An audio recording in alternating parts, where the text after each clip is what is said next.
Welcome back to Inside City Hall. A state judge has granted an injunction effectively placing on hold the rollout of the state's legal cannabis market. This comes in response to a lawsuit by 4 disabled veterans who say they've been unlawfully passed over in the process. Now New York's cannabis industry is facing an uncertain future. Licensees who met certain requirements before August 7th can still open their stores, but hundreds more are in limbo. Joining me now to talk about all of this and more are 2 members of a special panel. Erica Ford is a longtime activist who formed the group Life Camp Inc., which last year became the first Black woman-owned nonprofit to receive a cannabis retail license. And advising the group is Jesse Campo-Amor. He is a longtime industry consultant who helped shape the state's cannabis law. Welcome back to the show, both of you. Thank you for joining us. And Erica, let me ask you, you have a cannabis retail license.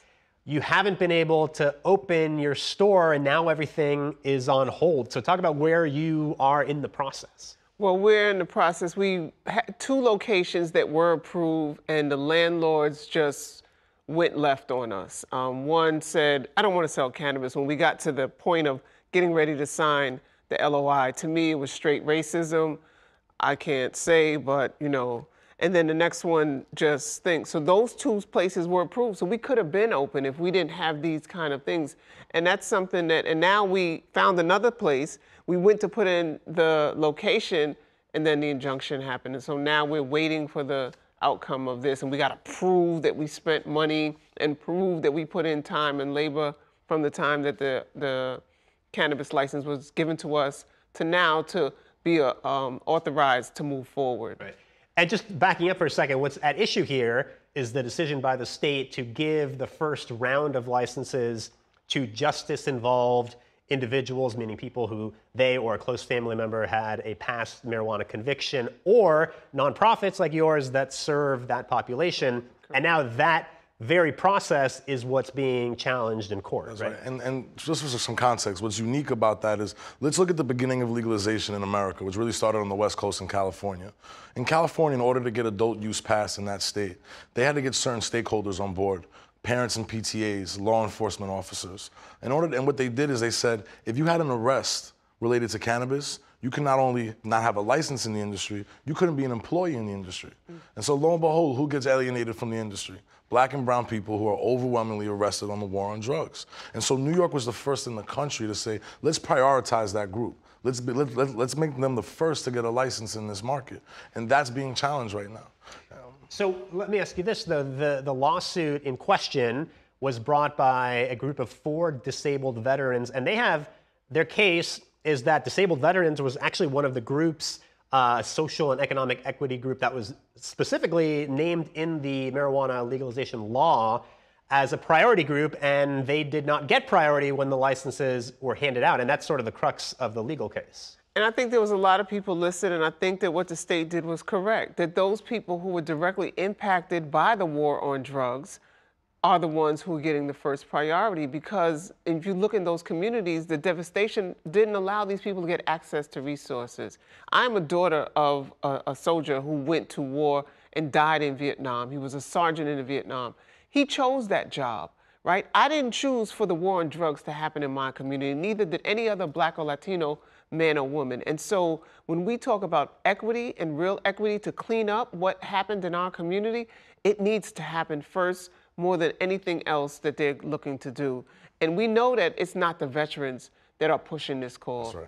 It's these big MSOs that want to come in and stop all of us from being able to make funds and bring real equity to our community. And we cannot continue to allow these big corporations to come into our community or our city and stop the real flow of equity and balance in this process. Right. But now when you're talking about MSOs, this is the big cannabis corporations, which also brought a separate lawsuit against the industry. So when MSOs stand for multi-state operators, these are cannabis companies that have licenses in multiple states across the country.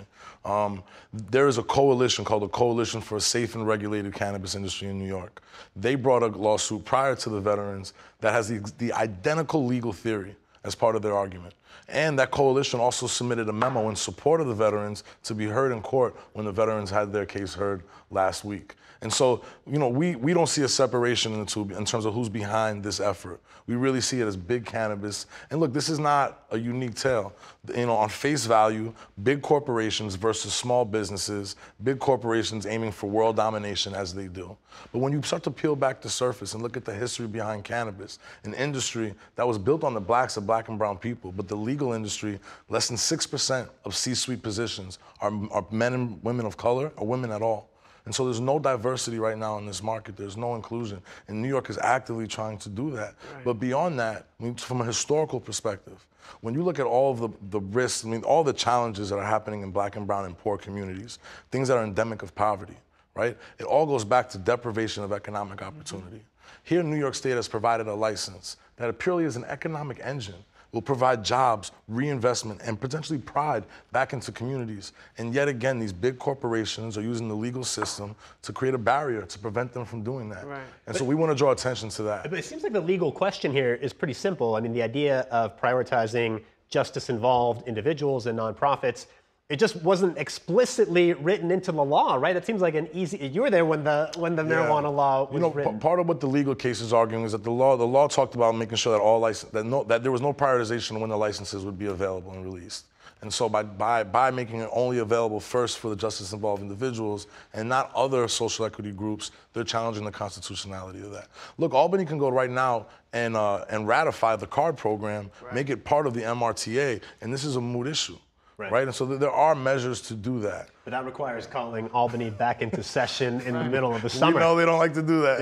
Yeah. Right. But sometimes with the magnitude of this impact of the equity coming to our communities and really rebuilding the people who are their constituents, it might be something that they should do, or at least have a voice in how this process goes through.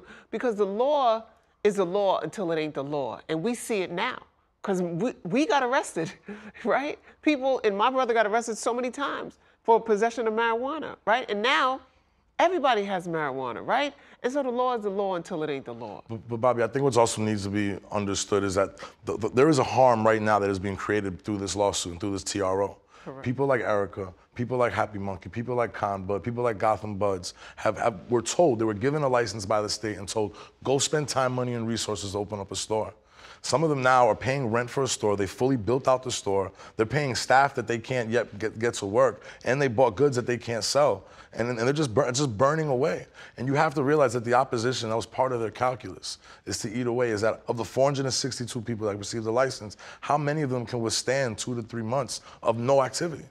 Right? And Erica, I saw an opinion piece you wrote issuing sort of a call to action. Right. But I mean, what can people do? This is just a judge's order, right? And you have to wait for the legal process to play out. Well, people could let their voices be heard, and most of all, people don't know, right? And so people don't even know that the illegal cannabis stores are illegal, right? And so we want people to join in with us and text cannabis to 51555 so that they can be part of this movement, be part of getting the information that can help us move forward and allow their voices and our voices to be. Erica Ford and Jesse Campo-Moore, thank you guys so much for joining us. We got to leave it right there because we are out of time, and that's going to have to do it for tonight's show. But stick around as NY1 special Rhyme and Revolution in New York, 50 Years of Hip Hop starts next.